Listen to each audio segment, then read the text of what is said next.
Está tudo programado. Ok, muito bem. Ok.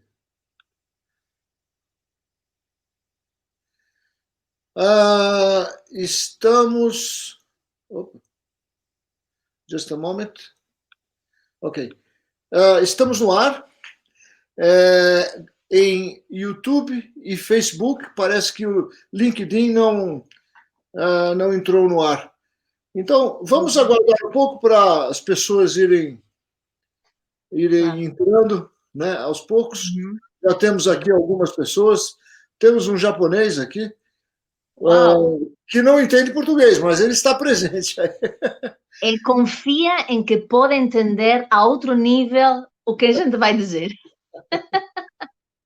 Certeza. É um aluno meu de Tóquio que está aí presente. Então, welcome, Tóquio. Welcome. Welcome, Satoru Moriyama. Welcome, Satoru Moriyama. É. Sim. É bom, é muito bom. É bom. É bom. Vamos ter esta possibilidade de fazer rede, não é? Já que estamos nesta situação, que podemos fazer para o mundo inteiro, não é? Exato. As redes cresceram bastante. Não são mais só redes físicas, são redes internacionais, universais. Por exemplo, aqui temos uma pessoa de Buenos Aires. Alô, Ana Meruto. Ana Meruto, bienvenida. Qué bueno, Buenos Aires, Argentina. Qué nostalgia. Yo también. Sí. Qué ganas de viajar y ir para allá. Sí. También. Argentina, yo trabajé en Argentina muchos años. Muchos. Okay. Más de 10 años. Más de 10 años. Sí. Muy bien. Yo voy más a Chile, pero pretendo también ir a Argentina. Sí. El mundo está aí. Que bom. E bom estar aqui também contigo, Rubens. Ai, que bom. De nada, Ana Meruto.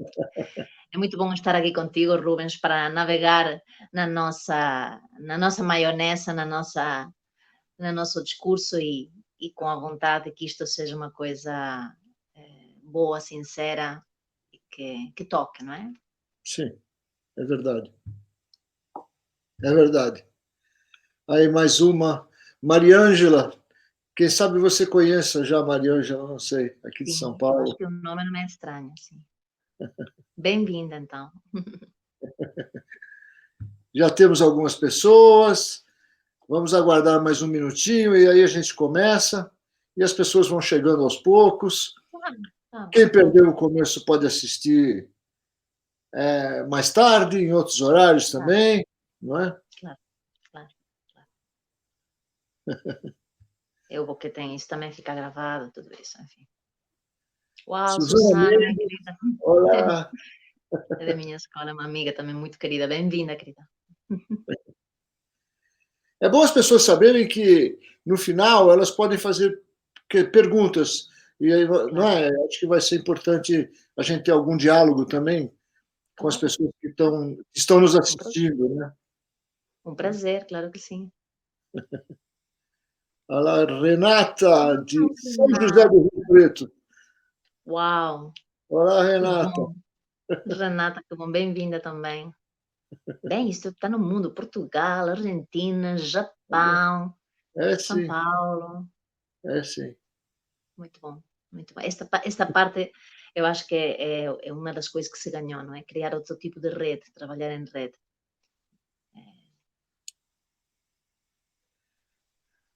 Uma moça, a Cássia de Natal. Olá, Cássia. Super Acácia. Super Acácia, do Rio Grande do Norte. Muito bem-vinda. É verdade, muito bem-vinda, muito querida. Pessoas muito queridas entrando. Sim. Bom, acho que podemos começar, não? Sim. Para estarmos também dentro do horário, tudo, não é? Então vamos começando, as pessoas vão entrando e a gente vai incluindo as pessoas que vão entrando, não é? Claro. Bom, é um prazer estar com você aqui de novo, Maria. Sempre um prazer conversar com você. Cada vez estamos desenvolvendo melhor as nossas conversações, aprofundando, procurando trazer as nossas angústias, um pouco do nosso conhecimento, para poder compartilhar aqui, né? E hoje vamos estar falando sobre um assunto que, de fato, é um assunto que aconteceu e que acontece muito fortemente nesse período que nós estamos vivendo de crise de saúde, de crise política e de crise existencial, né? Porque eu acho que afeta diretamente a existência de cada um de nós, né? E, portanto, essa ameaça à nossa existência acaba criando essas questões relativas à nossa confiança em nós mesmos e a nossa confiança também no sistema, no ambiente que a gente vive e convive, né? Então, para começar, hoje, eu queria só lembrar rapidamente um pouquinho como é que as crianças desenvolvem a confiança em si mesmas, que é a partir da relação com os pais ou com quem a cercam, né? Na relação com os pais ou com quem está presente, a criança vai aprendendo que ali ela pode estar tranquilamente em contato consigo mesma e com o meio ambiente. Se essa relação as acolhe nos braços, nos olhos, na voz, nas emoções e nas espontaneidades. Então, tendo isso, a criança vai desenvolver aquilo que nós chamamos de confiança básica. Confiança básica é uma coisa que foi desenvolvida, é um conceito e uma vivência que também foi desenvolvido por Winnicott, por Boadella, por Gerda Boysen, enfim, outros formadores, né, de psicoterapia também versaram bastante sobre confiança básica.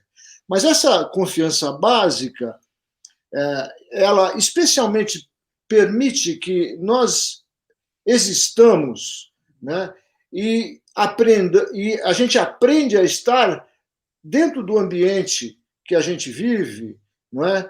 E permite que a gente dialogue com o meio ambiente, mesmo que esse meio ambiente seja adverso.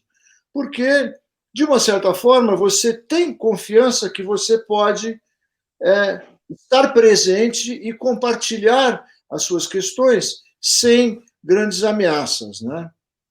Uhum. E aí a gente coexiste com a nossa criatividade, com o nosso respeito e com a nossa ética, porque isso está livre para existir, né? Ao longo dos anos, essa confiança ela vai se reforçando se você continua vivendo num ambiente que é acolhedor e que não ameaça a sua existência. E essa confiança básica começa a fazer parte da sua personalidade, né? De modo que, quando os jovens vão para a sociedade, para a escola, para o trabalho ou para a política, eles poderão se confrontar com ambientes diversos, com pessoas autoritárias, com questões de violência, repressão, mas vai haver uma garantia naquilo que é a confiança que se tem em si mesmo, até independente do meio ambiente. Ela pode se afetar, mas ela vai estar lá profundamente enraizada em si mesmo, né? Então, é muito difícil quando você consegue viver num ambiente que reforça essa confiança básica, é muito difícil um dia você perdê-la, mas você pode estar com ela muito ameaçada, isso sim. Então, essas condições que vivemos no momento, tanto da crise de saúde, quanto dos regimes autoritários e violentos e militares, etc., isso, de fato, pode ameaçar a confiança básica.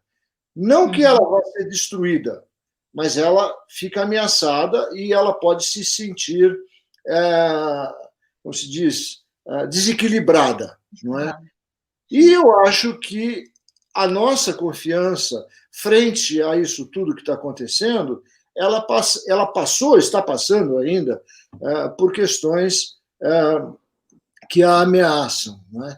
Então, com essa introdução, né, eu queria abrir então o espaço para que a gente possa conversar um pouco mais sobre a questão da confiança e as coisas que você tem pensado sobre isso também, como é que isso tem afetado a sua vida, etc. Ok. Obrigada pela introdução e também pelo desafio do tema. Quando falamos da possibilidade de falar sobre esse tema, de repente começaram a abrir-se dentro de mim uma quantidade de janelas e de possibilidades, e uma das conclusões que terminou ainda reforçando mais dentro de mim é que, de facto, a confiança e tudo o que ela significa, e tem muitos significados, é a base de a gente viver. É a base de nos sentirmos suficientemente seguros para experimentar o que é o nosso viver. E como tu muito bem disseste, o construto do que é a nossa biografia, os contactos com os vínculos, o exterior, a família, vai construindo junto com a parte que também a gente traz orgânica, genética, etc., porque tudo é uma dança entre o ambiente e a experiência e também aquilo que eu trago também na minha própria biologia. Sabe que não é todo biologia, não é todo ambiente, é tudo uma conjunção de outras muitas forças. Portanto, nessa dança temos que cuidar muito. E, de facto, muitas coisas estão acontecendo.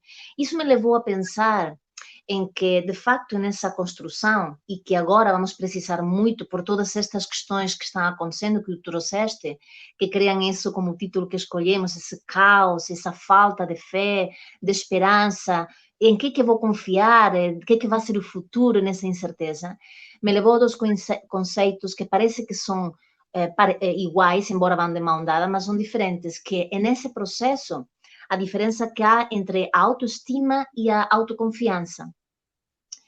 E realmente eu preciso me dar conta que para construir uma boa autoestima, eu preciso desse processo de amorosidade, de cuidado, desse ambiente favorável que me dá esse holding. Mas a autoestima, em realidade, é o conceito que eu tenho de mim em geral, de que eu sou uma boa pessoa, de que eu me estimo, de que eu me amo. Mas não é igual à autoconfiança. A autoconfiança é uma coisa muito mais da eficiência, de quanto perante impedimentos, desafios, questões que aparecem na vida, como agora, eu me sinto capaz de ser criativo, de criar propostas internas, de me arriscar, de confiar que vou ser capaz de dar a volta a algo que vem de uma forma inesperada, ou algo que neste momento me obriga a experimentar formas diferentes de viver ou de me relacionar. Então, eu pensei muito na autoconfiança, quanto que agora é necessário juntar esses conceitos e outros de uma forma experimental, não só de conceitos, porque estamos precisando resgatar esse senso, não só de segurança no mundo e segurança no que há de vir, que há muita coisa que não sabemos, mas é segurança em que eu tenho dentro de mim, na minha alma, nessa parte existencial que tu dizias, esse contacto que tenho, que o sentido da minha vida não vai ficar ameaçado, mesmo que o ambiente fique muito louco.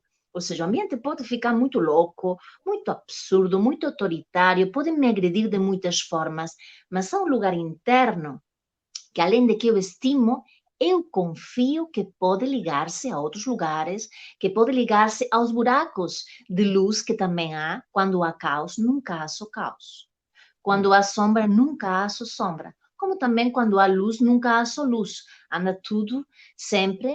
E isso me levou a pensar que, de facto, a autoconfiança junto com a autoestima, essa estima e essa confiança em que sou eficiente, capaz, eu preciso mantê-la como um estado.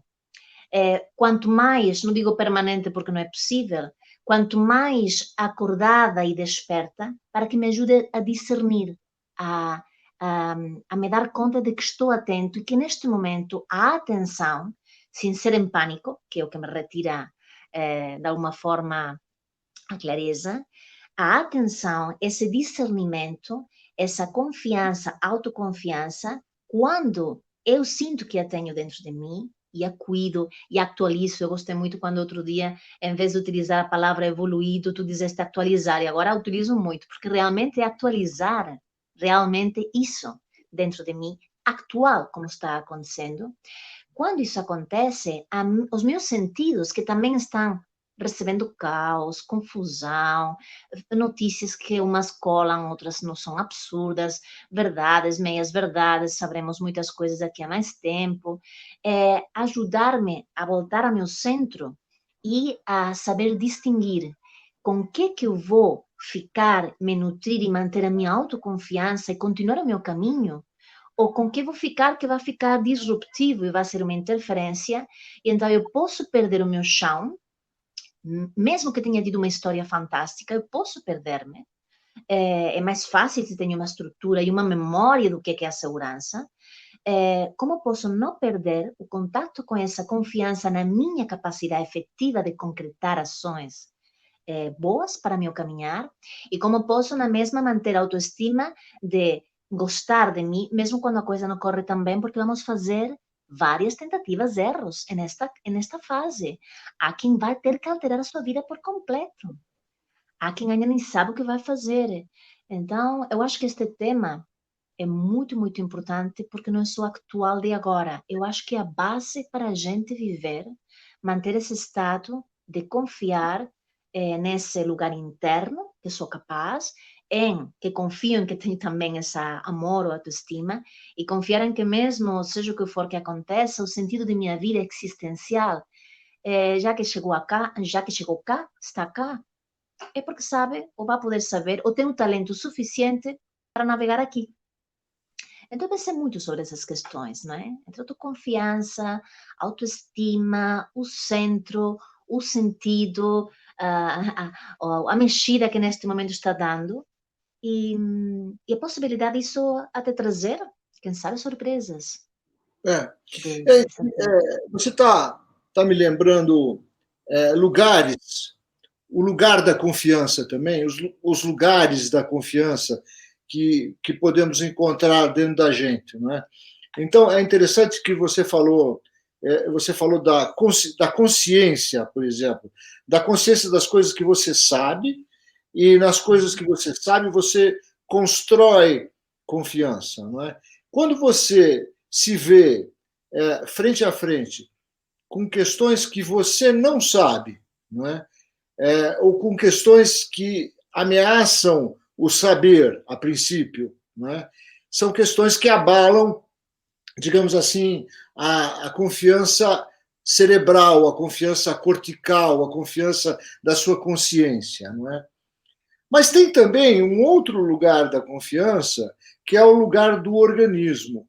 O lugar do organismo seria, por exemplo, aquela criança que está assustada, chorando muito e tal, que a mãe ou o pai ou alguém pegam ela no colo, né?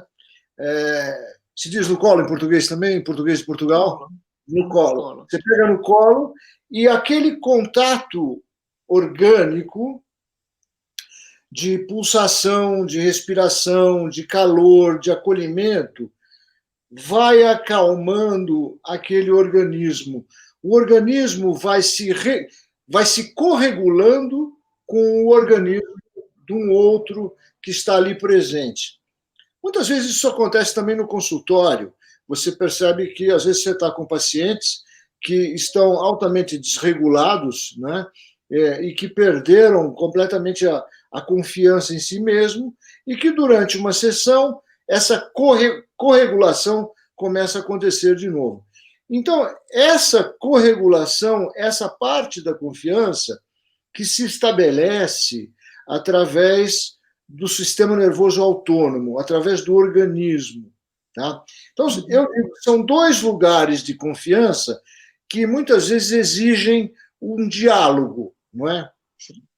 Agora, como a nossa vida ela começa a partir do sistema nervoso autônomo, né, o bebê começa a viver a partir do sistema nervoso autônomo, é no sistema nervoso autônomo, esse que a gente não controla, esse que existe a partir dos relacionamentos, né? Esse que a criança aprende a se acalmar e sentir confiança, digamos, na presença de algum adulto. Não é? Esse que é tão desconhecido e, ao mesmo tempo, tão conhecido, que não tem palavras que definem, mas sim sensações, emoções, ou aquele chamado felt sense, o sentido, né, que você tem no corpo e que te leva a um estado de calma, de respiração, e é aquilo que eventualmente estamos chamando de centramento, que te permite, então, elaborar melhor o desconhecido, né? Sim. Então, eu vejo que hoje, né, não sempre, mas hoje, com os acontecimentos da nossa contemporaneidade, né, a confiança está sendo afetada nesses dois níveis. E muitas vezes as pessoas se perdem completamente por ter um organismo desorganizado, que não permite que você construa um foco, que você esteja centrado, que você consiga ler um livro, que você consiga focar nas coisas que você teria a fazer no seu cotidiano, né? Então, a questão da autoconfiança que você está falando, eu acho que ela depende de dois lugares, né? Tanto do lugar que pertence ao organismo, do lugar que pertence ao sistema nervoso autônomo, que nós, psicoterapeutas corporais, estamos tão habituados a trabalhar, né? E depende também da conscientização do fato. O que é real e o que não é real. Discernir as diferenças, né, entre o real e o não real. Porque o irreal é muito assustador, não é? E é importante você saber o que é real para que você encontre, de novo, um centramento cortical, um centramento orgânico, né? Sim. Então, essas são coisas que eu sinto que eu tenho pensado bastante e que aparecem muito na clínica, esta relação, não é? Sem cair em aspectos, por exemplo, você falou do caos, né? Você fala do caos, eu lembro da rigidez também, né?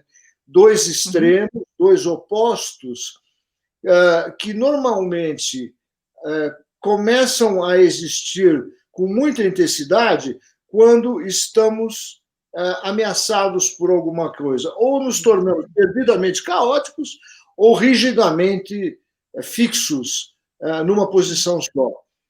A minha pergunta é: o que será que acontece entre o caos e a rigidez, entre os dois, não é? Que nós fugimos em situações de ameaça, em situações de estresse, né? Claro. Essas questões que estão passando muito pela cabeça. Sem dúvida. E é nesse trânsito, e acho que estamos também a falar de que neste momento o ser humano vai colocar para fazer essa transformação entre um extremo e outro necessário, que precisa os tocar, porque muita coisa ficou alterada. Como é que tanto a parte orgânica, com certeza, a parte orgânica tanto do sistema nervoso, como até mesmo a celular, porque tudo está relacionado, e trouxeste todo este tema do sistema nervoso autônomo natural, porque agora já sabemos muito mais, e se a linguagem do reptiliano são as sensações agora são polares, são mesmo o que vai acontecer, a linguagem do sistema límbico, do cérebro límbico, são as emoções, e estamos nas relações também sem poder tocar, sem poder cheirar, podemos fazê-lo virtualmente, mas estamos desejando também, mesmo que nos habituemos a fazer uma coisa híbrida, eu pessoalmente me recuso a viver eternamente fechada na minha casa e trabalhando online. Portanto, há esperança também de que encontremos uma forma de lidar com tudo isto e eu voltarei a tocar, a estar, a cheirar, não me vai impedir de fazer isso eternamente, vírus há muitos. Isso o ser humano encontrará a sua forma. Então, é nessa transição entre esse extremo, esses extremos que trazes, que realmente estão acontecendo, entre a rigidez que vemos e o caos que vemos, é aí que eu acho que entra uma das partes mais importantes da confiança, que é criá-la.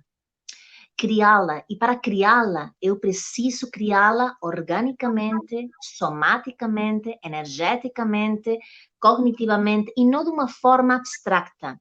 Isso que tu falaste me levou a pensar quando Platão dava aulas a Sócrates, que dizia: a desilusão é a mãe da consciência. Porque, primeiro, eu tenho que sair fora da ilusão e realmente olhar para a realidade e ter a coragem de, olhando para a realidade, confiar em que tenho os recursos, autoconfiança, para geri-la, para observá-la, para me relacionar com ela. Eu me tenho que relacionar com ela também, organicamente, colocando o soma necessário para tocar-me, tocar ao outro, e que aquilo vai funcionando e vai criando uma narrativa dentro de mim, talvez um novo significado, não das relações, porque as relações são o que são, têm que ser profundas, verdadeiras, sinceras, a verdade é o que cria também a confiança, mas, sobretudo, não perder aquilo que é o essencial. Mudou o formato, esta face está assim, mas, sobretudo, voltar àquilo essencial para não cair agora na coisa idílica, abstracta, que pode ser enlouquecedora. E então, eu acho que nesses extremos, transitar nesse famoso caminho do meio que falávamos o outro dia, do rio, de segurar, vai passar muito por a gente experimentar nestes novos cenários e settings, sensações antigas. O cenário muda, mas as sensações são sempre as mesmas. As sensações do sistema reptiliano é agradável, desagradável e neutro, mas está sempre conosco. E as emoções básicas não vão mudar porque mudou o cenário digital.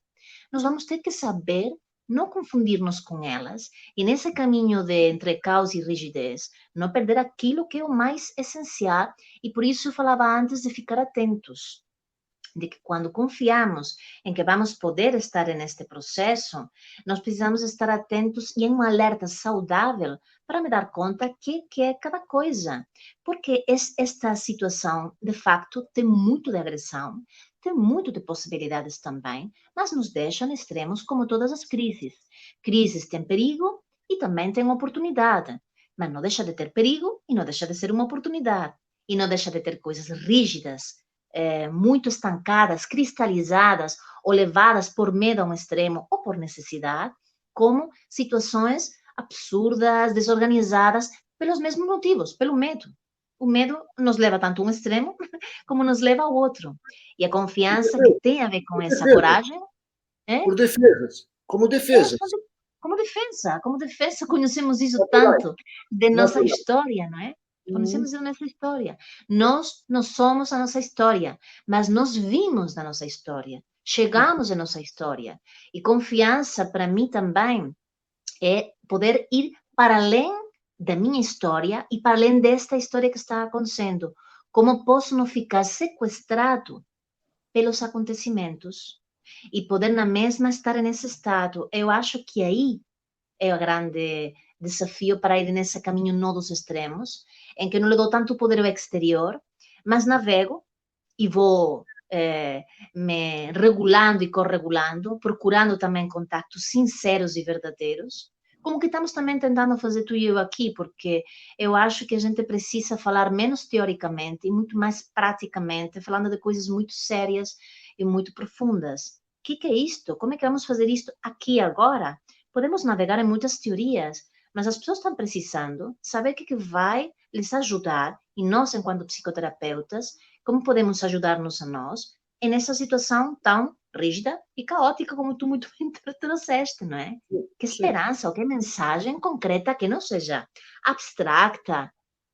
Vai ser quando cheguem a casa, ou não saiam de casa, ou tenham que não ter dinheiro para pagar contas. Como é que isso vai se traduzir em algo também confiante, concreto? Vão poder respirar, como quando estavam no colo da mãe, em algum momento, talvez, de senso de segurança.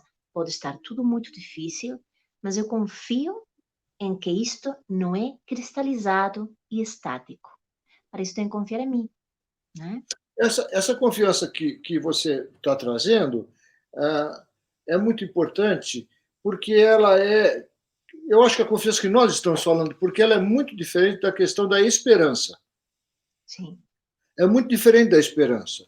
Confiança é uma sensação corpórea, é uma sensação que se estabelece no seu organismo ou no seu saber, mas que se distancia da esperança. A esperança é alguma coisa que você espera, alguma coisa do futuro, uma coisa que você gostaria, é um desejo, né? E a confiança não. Então, se você está passando por um momento de ameaça, por exemplo, financeira, como você está falando, ameaça de trabalho, a gente não sabe, algumas pessoas estão completamente sem trabalho e não sabem como é que vai ser esse futuro para frente, né? Para isso, essas pessoas precisam recontatar, né, essa confiança básica.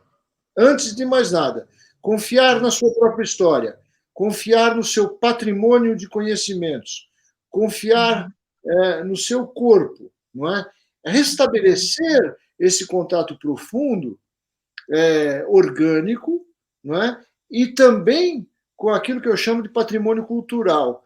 Isto é, você já sabe muita coisa, apesar de não saber muita coisa.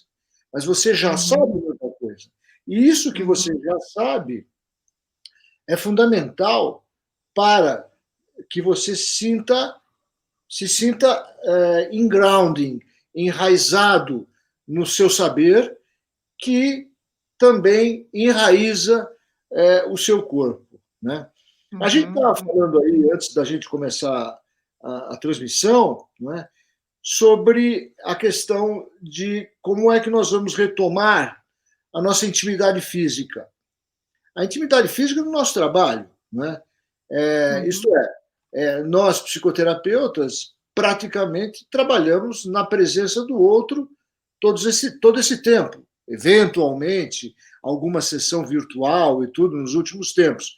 Mas, basicamente, o nosso trabalho é presencial. E hoje, depois de 4, 5 meses aí, aprendemos que também o trabalho virtual tem valor. O trabalho virtual, ele também pode ser íntimo, ele também pode ser afetivo, ele aproxima, ele nos aproxima, ele faz que a gente sinta falta eventual da presença física, ele faz também que a gente aprenda a gerir a falta da presença física, não é? Mas, em algum momento, talvez, eu acho, como você, vai ser necessário retomar a presença física, pelo menos em encontro, não precisa ser tão regular quanto antes, mas a presença física faz parte, não é? Agora, o quanto que nós estamos ameaçados, né, pela presença física é uma questão importante. Porque, por exemplo, eu tenho pacientes que se recusam ou se, por enquanto até faz sentido, mas se recusam a um encontro pessoal. Sabe? Outros demandam esse encontro pessoal com mais urgência, coisa que ainda não dá para fazer. Mas existe uma cautela muito grande. E como é que nós vamos retomar, né, essa intimidade física?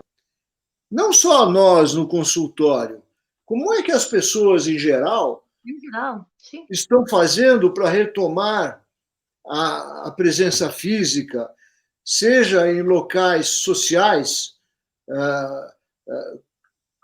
qualquer local social, não é, que você vai encontrar, em que você conhece as pessoas, em que namoros começam a acontecer, em que as pessoas se encontram e produzem amor, por exemplo. Como é que vai ser esse encontro dessa intimidade física, não é? Sem que seja de uma forma caótica e sem que seja de uma forma rígida e muito distanciada. O bom senso vai funcionar? Como é que nós vamos fazer com isso? Eu penso que essa é uma das angústias muito presentes hoje, né? Claro, sim. E aí uma outra questão também que você trouxe, que em relação à tecnologia, evidentemente que cada vez mais as relações humanas, quanto mais tecnologia, mais as relações humanas serão importantes. Sim. Mais o ser humano será importante. Mais o ser humano vai ter que ser criativo, mais o ser humano vai ter que criar novas possibilidades para a sua própria existência, né? Sim, sem dúvida. Vamos precisar de tudo isso. E ouvindo-te, me veio também à mente coisas que são super importantes para nós podermos fazer essas pontes com esse restabelecimento da confiança que tenho, concordo contigo totalmente, que é diferente da esperança, eventualmente pode trazê-la depois, que é nesta questão também corporal e esta questão de construção de nós temos uma coisa que nos diferencia muito dos animais a nível de aprendizagem, que é a memória que nós temos. E como tu muito bem disseste, quem chegou até aqui, mesmo atualizando tudo o que está acontecendo, já sabe muito mais do que imagina. Já tem muitos momentos que já resolveu frustrações, angústias, coisas muito difíceis, desafios muito difíceis. Eu, às vezes, um dos exercícios ou possibilidades que trabalho no consultório presencial ou online é fazer corporalmente e mesmo escrito, às vezes, ou com desenho, um gráfico de pequenos actos ou grandes actos heróicos biográficos, só com sensações do que foi dar-me conta que nesse momento tive confiança, tive as sensações corporais de que isso foi um pensamento, uma fala, algo que me surpreendeu, algo em que fiz numa situação que não era talvez agradável ou que não era propícia, eu conectei com algo que me ajudou. E é curioso que as pessoas, quando recorrem ou reparam a sua biografia de memória desses momentos, falas, que muitas vezes nem se sabiam que sabiam ou que tinham tantos momentos de contato com esses recursos, o corpo vai recordando, relembrando. A palavra recordar é mais interessante em inglês porque é remember, quer dizer lembrar de novo. Porque quando entramos neste mundo possível, caótico, de no toque, de isto, a gente de alguma forma quase que se desmembra. Então, remember, recordar, relembrar, significa voltar a pôr junto, que eu formo parte de um ser orgânico que tem muitas dimensões e que já tem um histórico que vem comigo. E que isso ninguém me tira, e que isso eu posso aceder como sensações que neste momento, talvez, até mesmo a nível do corpo, do abraço, do toque, eu estou impedido por todas as normas, etc., e que talvez por uma questão de cuidado, eu vou ter que fazer essa aproximação homeopaticamente, para não criar pânico em mim, os outros, o que for, mas eu vou retomar com certeza, quando seja possível, esse contacto que vai ter talvez uma nova linguagem durante um tempo. Eu fico pensando nos mais novos, que eu acho que vão ser os que vão a trazer mais questões, porque vão a viver um mundo diferente do que o teu e o meu, em que são muito novos, estão vivendo agora que nos infantários não podem brincar com os colegas de uma determinada forma, ou têm que guardar uma distância. Coisas nas escolas, nos adolescentes, que obviamente vai ter as suas consequências. E como vamos poder encontrar uma forma de remembrar, de reconectar com as sensações de prazer, de alegria, sem que se sinta isso só, porque nós podemos, nós como adultos, compreender que isso tem uma razão de ser, concordar mais ou menos com as regras, fazer a nossa elaboração, mas uma criança não. Uma criança é agradável, desagradável ou neutro, gostou, não gostou, vas explicar o quê? Olha, a uma criança de 2 anos, tu não explicas que é um vírus, ou que há uma política, ou que é um não sei o quê, por isso não pode visitar a sua família inteira e brincar com seus amigos.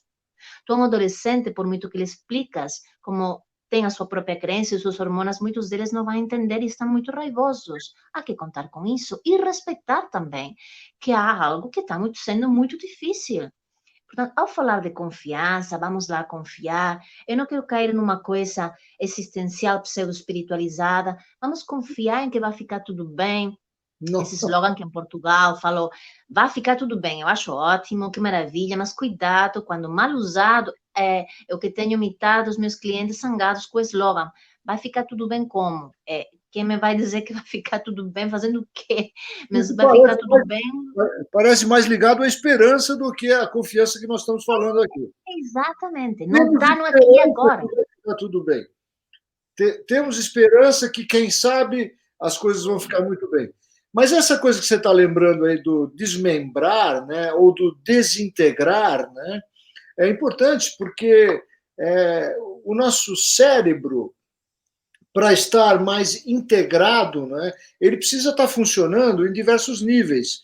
O cérebro, que eu digo também, o corpo inteiro, ele precisa estar funcionando no nível emocional, ele precisa estar funcionando no nível racional, ele precisa estar funcionando no nível imaginativo, no nível... todo esse sensorial, ele precisa estar trabalhando para que a integração se dê nesse contato entre as diversas partes do cérebro. E aí sim a memória é um aspecto muito importante. A memória, quer dizer, essas crianças que ao mesmo tempo estão sofrendo, não é, uma transição, uma transformação, um momento de vida em que os limites passam a ser por risco de vida ou morte, né? Então eu não vou visitar os meus avós porque eu posso carregar alguma coisa que ameaça a vida deles. Ou os próprios filhos. Eu não vou visitar os nossos pais porque eu posso estar portando alguma coisa que ameaça a vida deles, né? Então, esse é um aprendizado profundo, né? De você, que nunca respeitou limites, por exemplo, aprender que os limites, muitas vezes, são para preservar a vida, são para preservar as relações, são para preservar a continuação da história, são para preservar a memória, né? Então, essas questões, né, de que a gente possa, apesar da distância, viver dentro de um espaço de remembração, né, de integração, né, de recordação. Recordar também é colocar cordas, né? Recordar, né? Colocar cordas. União. Tudo isso simboliza, tudo isso é simbólico e não é diabólico. Tudo isso junta e não separa, não é? São aspectos fortes que eu acho que nós estamos vivendo nesse momento, né? Eu gosto muito dessa imagem, das cordas e da união. E de estamos todos juntos em isto, cada um com sua vivência, mas juntos e conectados, não desconectados pelo físico, sino conectados de outra forma, e dar também valor a isso, não como se fosse um stand-by. Há clientes que me falam, ponto, até que isto não volte, agora enquanto isto está assim, e então eu dei por mim que estou ouvindo muitos discursos em que parece que há muitas pessoas que estão com a vida congelada, esperando que algo aconteça, e não é bom isso. Estamos esperando que a vacina, estamos esperando que quem queira tomar ou possa tomar, ou for, cada um com suas crenças. Estamos esperando que algo aconteça para que eu possa fazer não sei lá o que eu fazia antes. Então, a vida ficou em suspenso? Eu não acho. Se estamos falando de confiança, a vida está acontecendo o tempo inteiro e isto tem que ser incluído. Portanto, esperar a que eu possa tocar vai ser neurótico, vai ser lançar-nos ainda mais na neuroses. Eu vou ter que encontrar formas de eu me organizar com esta realidade que eu tenho e não ficar em excessivo julgamento disto, daquilo, do outro, porque me vou ficar muito adoentado também, a minha imunidade vai baixar, ou esperando que algo mude do jeito que eu idealizo, porque isso também não é esperança, é também a tal ilusão, e vou ter desilusão, porque não sabemos bem como é que a coisa vai ser, ou quando vai ser. Então, esta coisa de stand-by também a mim me preocupa a nível da reconstrução, desse remember, dessa necessidade de ir nesse caminho não de extremos que tu falavas, de como é que é possível nós, e muito mais enquanto profissionais de saúde integral, não só mental, é saúde integral que eu considero que nós somos, como também devolver à pessoa que a sua vida não está em stand-by. A sua vida está vivendo uma experiência, como toda a vida é, em que agora esta é a nossa história. Esta é a história a qual temos que viver e precisamos encontrar dentro de nós a atenção, as forças e a confiança para que com estes elementos que podemos gostar, não gostar, até a detestar, poder estar e continuar vivendo, amando, organizando, porque senão é como se a gente tivesse estado prisioneiro de algo. E quantas vezes a gente não ouve no consultório, tu deves ter ouvido 1000 vezes, sim, essa história que a pessoa, quando desperta de uma vida que não gostava, diz: eu perdi 20 anos da minha vida fazendo uma coisa que não gostava. Eu perdi 5 anos da minha vida porque estive com tal pessoa. É a mesma coisa. será que eu estou perdendo o quê? Eu estou vivo, eu estou neste momento com minhas sensações, com minha criatividade a dispor. Tenho todas essas possibilidades ao dispor. Há fronteiras, há limites, há coisas que eu fazia que não posso fazer agora. Vou tentar encontrar como me relaciono com isso e que outras posso fazer. A criatividade aqui é muito importante e ela vem também de criar realidade e criar confiança. Eu fico pensando muito nisso porque eu ouço muito. A vida é em stand-by. A vida está parada. A vida está na espera. E não está com esperança. Está em uma espera estranha. Outro dia, quando falávamos, Rubens, lembras que te falei esta monja Cohen, que eu descobri que é brasileira, que ela é fantástica. Então, ela falava uma coisa que temos que confiar desconfiando e desconfiar confiando. Né? É nisto em que a gente está. E está a viver. Estamos a viver. Não está Porque é uma ilusão achar que os limites que a vida nos impõe hoje são limites que param a sua vida, que paralisam a sua vida. Né? Na verdade, são limites que te permitem viver em um outro espaço, eventualmente um espaço mais interno, eventualmente em um território menor, eventualmente tendo que pensar em situações diversas, não é? Mas a vida continua nesse aspecto. Ela deixa de ser como era e passa a ser de uma outra forma. Então, acho que isso é uma coisa que a gente pode conversar um pouco aqui também, Maria, que é essa questão, porque é muito fácil dizer assim, você tem que ser criativo. Ok, eu tenho que ser criativo. E daí? Como é que eu vou fazer isso? Sim. Sabe? Como é que eu vou acessar a minha criatividade? Como é que eu vou acessar a minha sensibilidade? Como é que eu vou acessar um novo tipo de reflexão? Como é que eu vou acessar a minha mobilidade corporal dentro de um território menor? Como é que eu vou acessar as minhas emoções mais profundas dentro das limitações que eu sou obrigado a viver na minha casa doméstica, não é? Com os meus familiares, constantemente, ou sozinho, comigo mesmo. Como é que eu posso voltar a mim se eu nem sei como? Sim. Muitas vezes não é que eu nem sei como, mas eu não tenho mais referências. As referências eram outras, né? Então, como é que eu posso acessar? Ok, criativo é bom, mas como é que eu posso acessar a minha criatividade? É uma pergunta muito importante. E existem algumas estratégias que podem facilitar, né, o desenvolver da sua criatividade, né, o desenvolver do fluxo de pensamentos, do fluxo de reflexão, do fluxo de criação dentro de você. Existem estratégias, existem possibilidades. Então, eu tenho, de uma certa forma, ajudado pacientes, né, a justamente passarem a encontrar essas possibilidades dentro de si. Isso. Encontrar essa criatividade. Porque quando você fala de criatividade, pode ficar uma coisa muito grande, pode ficar uma coisa muito distante.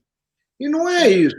Ser criativo é poder pegar um livro diferente para ler, é poder respirar, sentir seu corpo, é poder olhar para as árvores no exterior, através da janela, é poder assistir um filme diferente, um teatro diferente online.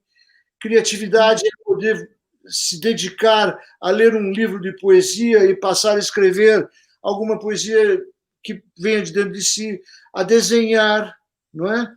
A assumir gestos dentro de casa que jamais você fez. Por exemplo, tem pessoas, homens ou mulheres, que começaram a cozinhar, que começaram a limpar a casa, que começaram a... Bastante. Bom. tanto homens como mulheres. E nesse gesto novo, que já é uma criação, abre portas para a criatividade. Conversar com pessoas online abre espaço para a criatividade. Não é?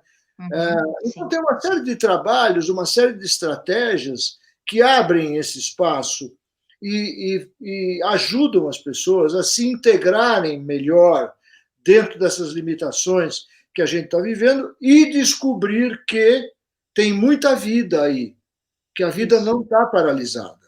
Isso, que a vida não está paralisada. E falando disso, Rubens, me faz pensar numa coisa que quando estava também olhando para este tema e falando desta criatividade, para não ficar nessa coisa abstracta e com tudo isso que tu disseste, claro que há estratégias, servirão melhor para uns, pior para outros, mas sem dúvida, quando eu penso em criatividade, além disso tudo, eu sinto em algo que se tem que promover, que seja algo que se sente, que se cria de dentro do corpo. De aí que acho que sermos terapeutas corporais é tão importante. A permissão de que o corpo cria sensações internas de liberdade, sensações internas que fiquem no sistema nervoso, porque em realidade este sequestro externo complicado me faz perguntar a pergunta do $1 milhão que fazem os nossos clientes eternamente: como se faz isso? Sim, tenho que ser criativo, tenho que ser feliz, tenho que viver com impermanência, tenho que respirar muito e tenho que perdoar, mas como é que se faz? Então, não é essa coisa operativa. É uma coisa que vamos ter que, nesse processo de ir para dentro, nessa memória, nesse remember, esse contato com as sensações antes do que os conceitos.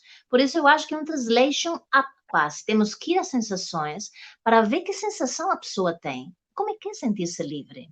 Como é que é sentir-se mesmo dentro de si segura? Porque então, senão vai estar sempre fazendo para criar ou para resolver, ir para fora.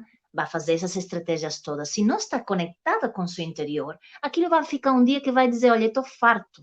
Outro dia eu vi um colega meu espanhol, no início da quarentena, eu ria-me tanto com ele, que ele dizia: olha, eu tenho que desligar o telefone, porque às 5 horas tenho que ver o Museu do Prado virtual, às 7 horas tenho que ver o teatro de não sei quê, não sei quanto vão colocar online, às outras tenho Skype com meu amigo da escola que me encontrou depois de 20 anos pelo não sei onde. Olha, estou esgotado.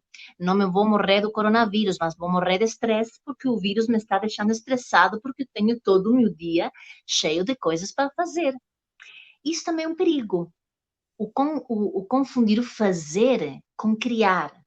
Então, o criar é criar um estado. E criar um estado é uma descoberta, é uma permissão. É uma permissão de um estado interno de contato com essa liberdade última, que é uma coisa muito existencial, espiritualizada, que não está fora do meu corpo. É uma sensação interna que precisamos resgatar. E que talvez, com a rapidez da vida e com tudo isto, nem tivemos tempo de darmos conta que, na realidade, a gente cria, como dizia Kafka, o ser humano é o único animal que vive procurando sua própria jaula. Todos os animais querem sair e nós inventamos aquelas virtuais que agora são deste tipo, não é? Então, essa sensação interna, ela não é fácil de encontrar. É claro que este exemplo que eu vou dar, não é porque eu quero que as pessoas tenham a mesma história como teve Stephen Hawking, mas é um homem que teve seu lado inspirador e ele teve uma doença gravíssima, a ela, que é mortal e que era para ter morrido muito tempo antes do que ele morreu com muita idade, era um homem brilhante, um cientista, e uma das entrevistas mais interessantes que ele deu, além de toda a teoria que eu acompanho, etc., é que a jornalista lhe perguntou: mas você tem um corpo que não funciona, mas você é muito simpático e está muito feliz. Como é que você é feliz? Se o seu corpo, e você não pode fazer, você está prisioneiro do seu corpo e você não pode fazer um monte de coisas. Ele falou: minha mente é livre, eu nunca fui prisioneiro do meu corpo. E a jornalista ficou parada em seco. É claro, isto dito por ele, que conseguiu isso, que fez o seu percurso, é a história dele, o contexto dele, e o Buda fez de outra forma, e não sei quem fez de outra, e são exemplos inspiradores em que uma coisa é olhá-los, me toca, e outra coisa é ver como é que eu incorporo algo que me sirva a mim. e que seja efetivo, e que seja concreto, e que não seja navegar na maionese que fiz e depois me quero matar deprimido porque fazem os outros e eu depois falo, eu não valo nada, então fica atacar a autoestima, não tenho valor nenhum e sou pouco eficiente porque ele faz e eu não faço. Então eu acho que é que pouco a pouco, tal e qual vamos retomar o contacto homeopaticamente com o exterior, provavelmente vai demorar uma boa temporada, porque o vírus, e pelos vistos já estão a falar de outro vírus que vem aí, enfim, vai ser uma etapa interessante esta, é o que é. Como vamos poder reconectar-nos com sensações muito humanas, reais, que o ser humano tem disponíveis, que são arcaicas, que estão hierarquicamente disponíveis no ser humano, que talvez, já que aconteceu isto, será uma possibilidade resgatá-las, e elas são faladíssimas nas tradições mais milenárias. São questões em que fora pode estar a prisão, mas dentro pode estar a liberdade. E isso são coisas que não são abstratas, são sensações que alteram as hormonas, são sensações que podem fazer negativizar um câncer, são coisas que estão estudadas nas remissões espontâneas de doenças crônicas, de doenças psiquiátricas, de reversão de questões, já não digo só de sofrimento na vida, é de coisas concretas. Isto acontece. Outro dia estava dando uma aula sobre remissões espontâneas e coisas gravíssimas, e se fez um estudo giríssimo, 1.500 pessoas, por que essas pessoas que transformaram os seus corpos de um sofrimento atroz, orgânico, fizeram uma remissão espontânea, ver que era que tinha cada pessoa dessas, para ver se nós podemos fazer isso também. Porque como é que uma pessoa de repente cura uma coisa incurável? Como é que uma pessoa que está vivendo esta situação caótica ser feliz? Como é que vou ser feliz? Estou com a vida estagnada. Como? Então fizeram um estudo muito interessante. A conclusão que chegaram é que, sobretudo, havia 9 coisas que todas essas 1.500 pessoas tinham em comum. Dessas 9 coisas, 2 eram comportamentais. Alteraram a alimentação por completo, alteraram certos hábitos. O resto eram tudo coisas internas. Geriam melhor as emoções, deram um sentido novo à sua vida, se relacionavam com os outros do jeito que fosse possível, pelo canal que fosse possível, sentindo-se profundamente gratos. Se sangavam, se não sangavam, aceitavam que era assim. Uma permissão interna para não ficar refém de que tem que ser de uma determinada forma. Deixaram de ser reféns do prognóstico, do futuro, e da suposta coisa que tem que ser de uma determinada forma. E isso era comum a todos. Era um senso de respiração e de estado que todos tinham em comum. Então, eu estou atrás dessas histórias porque eu acho que a gente precisa resgatar o orgânico, o mental, o emocional, o energético, e nesta fase também. Porque isso, de alguma forma, é como uma doença crônica, mundial, social, de crenças, que já veio há muito tempo. Isto veio agora com este explode, né? Mas isto já estava vindo, esta coisa complicada há muito tempo, que despoltou nesta pandemia. Mas eu me tenho perguntado muito sobre isso. Portanto, eu sinto que é nisso de criatividade e como crio isso dentro de mim, me reconecto com isso, que é um conhecimento ancestral, e que esse eu sei que está no corpo e faz coisas incríveis, mas faz. É concreto, não é abstracto. É muito bom isso que você está trazendo, porque, de fato, o ser humano ele tem uma tendência a se cristalizar em certos padrões de vida, caráter, em certos padrões, e aquilo vai se repetindo sempre, a vida inteira, aquele caráter, aquele padrão, ele vai se repetindo. E o que você está me contando é que, justamente, eu não gosto de chamar de cura, mas a melhora, mas a abertura se dá justamente quando você rompe com os padrões e procura caminhos que são completamente diferentes, porque existem outros caminhos. Eu concordo com você, você encontra a liberdade dentro de si mesmo e não no exterior. A liberdade não está no território fora de você, a liberdade está no território dentro no seu interior. Essa é a grande liberdade do ser humano, que ninguém pode roubar. Ninguém. Tanto é que os prisioneiros de campo de concentração na Alemanha ou em outros países onde houve campo de concentração, onde ainda há campo de concentração, eles encontram, ou nos lugares onde estão morando essas pessoas que estão em transição aí pelo mundo, eles encontram liberdade dentro de si mesmo. Isso. É isso que salva a vida de uma pessoa, é encontrar a liberdade dentro de si mesmo. E isso que você está trazendo também, da gente revisitar os nossos ancestrais, de revisitar a nossa história humana, mas não só revisitar, valorizar a história humana que os padrões acabaram desvalorizando. E a gente vai encontrar valores que ainda nos pertencem, mas que foram desvalorizados pelas contingências do desenvolvimento, da cientificação dos pensamentos atualizados, contemporâneos, que, na verdade, romperam com as raízes do humano. Então, retomar as raízes do humano, como você está falando, é uma porta de entrada, ao mesmo tempo uma porta de saída extremamente importante para que a gente possa encontrar melhores soluções para tudo aquilo que a gente vive, seja lá onde for. Seja lá onde for. Maria, tem algumas perguntas aqui, o tempo está passando, tem algumas perguntas aqui. Vamos ver se a gente consegue responder uma coisa ou outra aqui. A Laine, não sei se você conhece a Laine é de Americana, ou de São José do Rio Preto.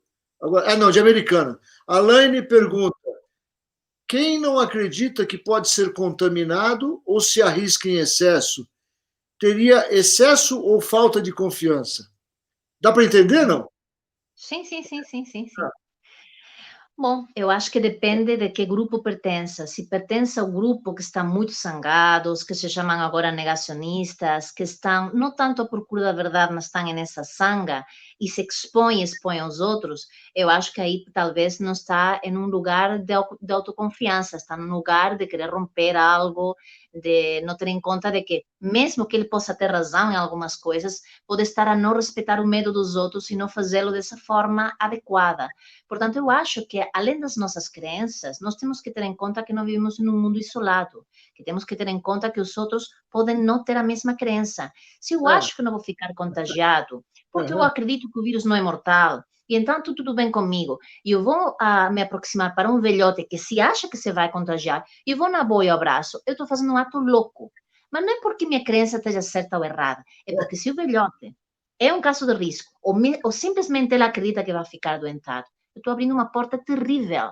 Então, eu acho que bom senso, autoconfiança, é uma conjunção de muitas coisas. Portanto, quem está neste momento achando, eu, pessoalmente, não acho que me vai acontecer nada com o vírus, não tenho medo do vírus, e acho que a minha família também não, e acho que vou conseguir as normas que eu posso, mas eu confio em que tenho uma imunidade bastante bem. Pode ser que a vida me dê uma volta e não seja assim.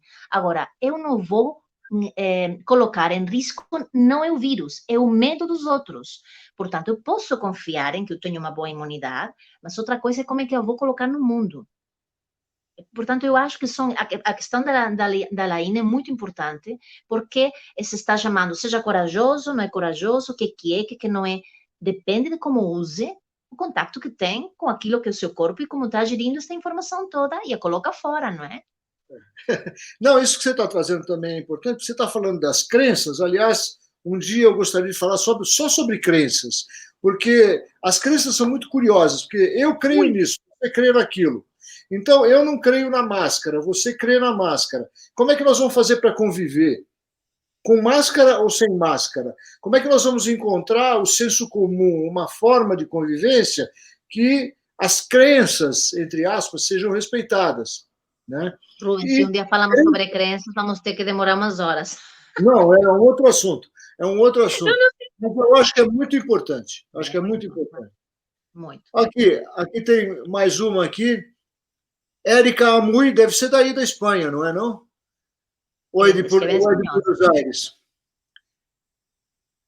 Excelente conversação a partir da confiança, estar enraizado nesse cenário de caos, poder encontrar novas formas de auto-organização. Exato, é o que estávamos falando, é de Buenos Aires, desde Buenos Aires. Muchas gracias, Erika, muchas gracias, sin duda. Novas formas de auto-organização, sem dúvida. Sí, sí, sí, A Acácia. A Acácia, opa, está aqui.